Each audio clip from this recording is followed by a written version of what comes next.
So the period in between wars, in between the end of World War I, beginning of World War II, is a period of time that is very important for art. We're going to be talking about Surrealism and Dadaism in a little while, but we can talk a little bit about it today in that we are going to see the or you should have already at this point in time watched, an Andalusian dog, right, Un Chien Andalou, and also looked at a little bit of the art that Dadaism creates.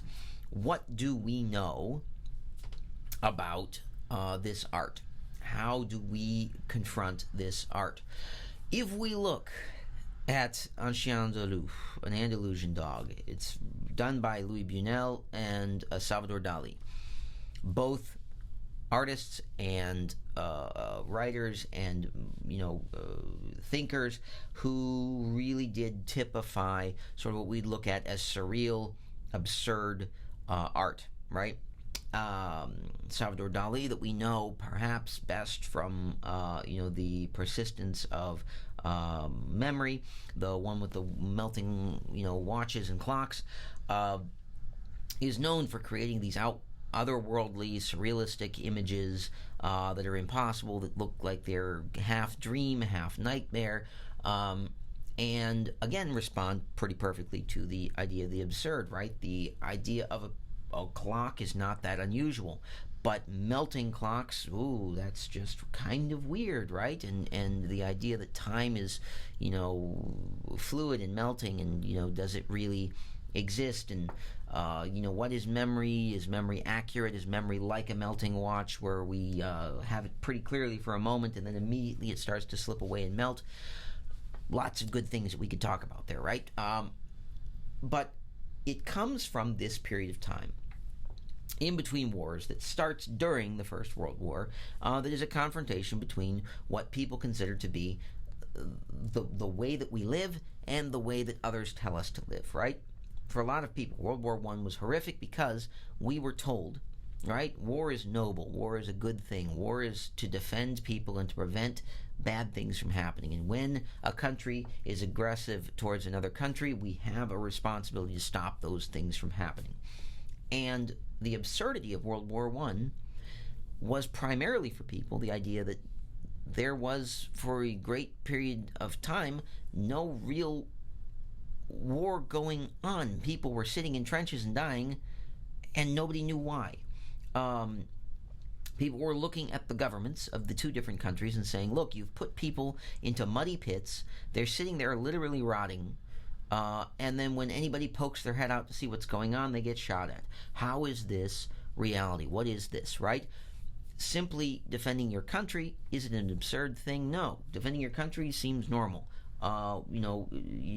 Participating in a conflict that is ostensibly to restore freedom to somebody, not necessarily an absurd thing, right? We kind of accept these as parts of our lives, but the way that World War I was going on, completely ridiculous.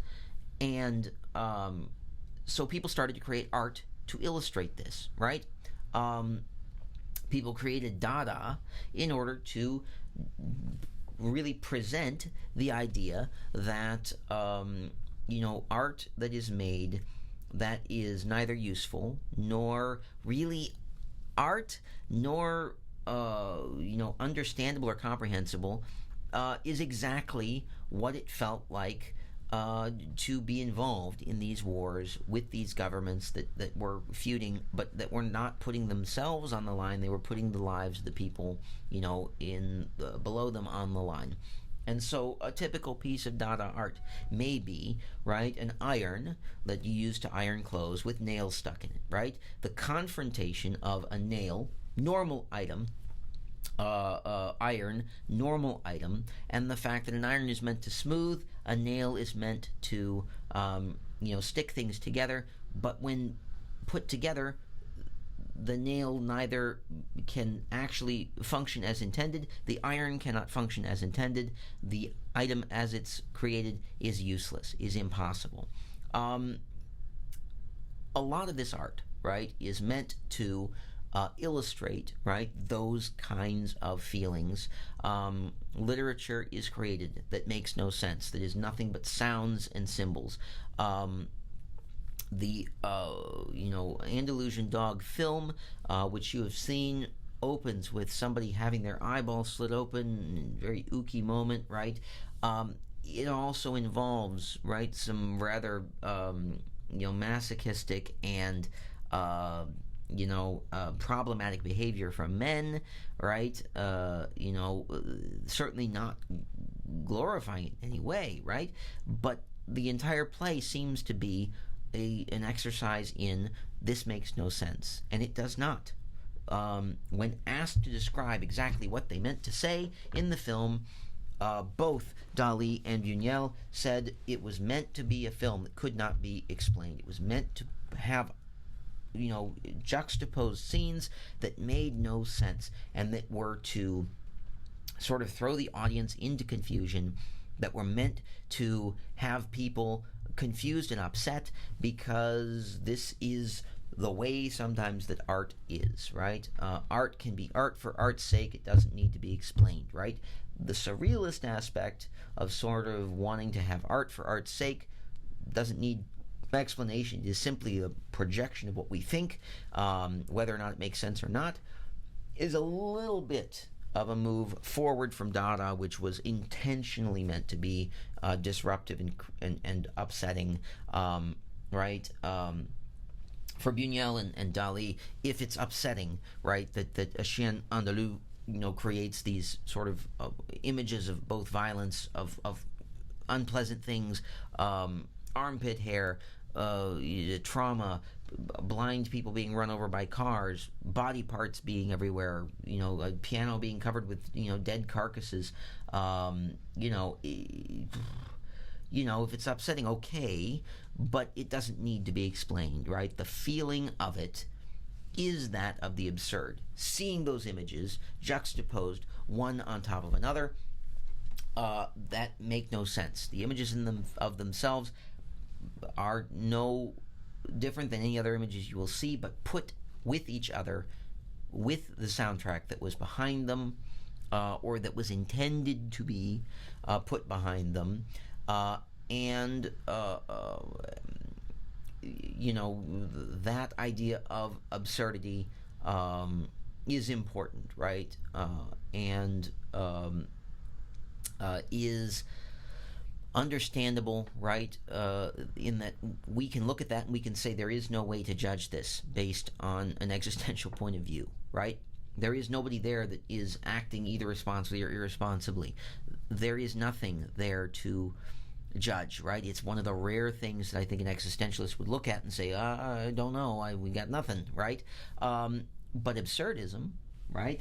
As far as that absurdity of life and absurdity of situation, you have that, all day long. So when we look at the film itself, what do we get from it? I think what we get from it is exactly what we got from it. And this is what we're going to be taking into, right, the next part of our semester, is allowing ourselves to see these situations where sense is not made necessarily, that is a personification, right, on the stage or on the screen of images next to each other, that confrontation allows us to say this doesn't make sense, and then trying to explore what that does for us, right? How that absence of sense affects us, right? Does it bring up feelings of despair? Does it bring up feelings of this is kind of funny? Does it bring up feelings of sadness? There are very few wrong responses when it comes to talking about the theater of the absurd, when it comes to talking about something like a huis clos, a no exit that we're going to be looking at in a couple weeks, next week actually. When we read that play, when we watch the film version of that play, how do these characters and their responsibilities, right, inform our seeing them as both existential and absurd characters.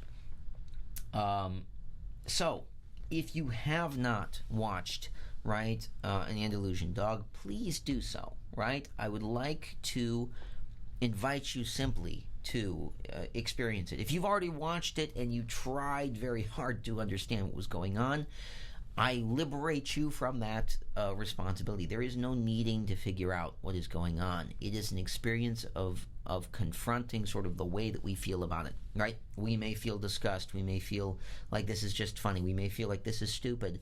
We may feel like this is just a waste of our time. That's okay, right? Feeling that way is sort of the point of a lot of what that film was meant to do, right? Is to allow us to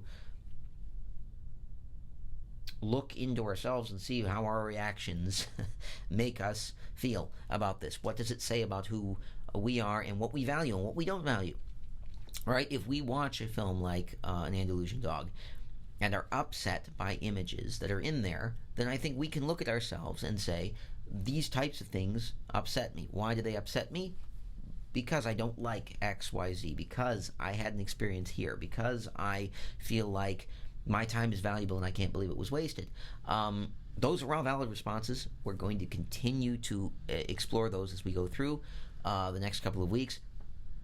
For those of you who went through this week looking at the absurd, and especially looking at some of the artwork that we looked at this week, and feel like, oh no, this is not what I wanted at all, fear not. At least next week, when we're looking at No Exit, you're going to feel much better, because that is a play that is understandable, right? People talk, people discuss things. It goes back to making sense, right?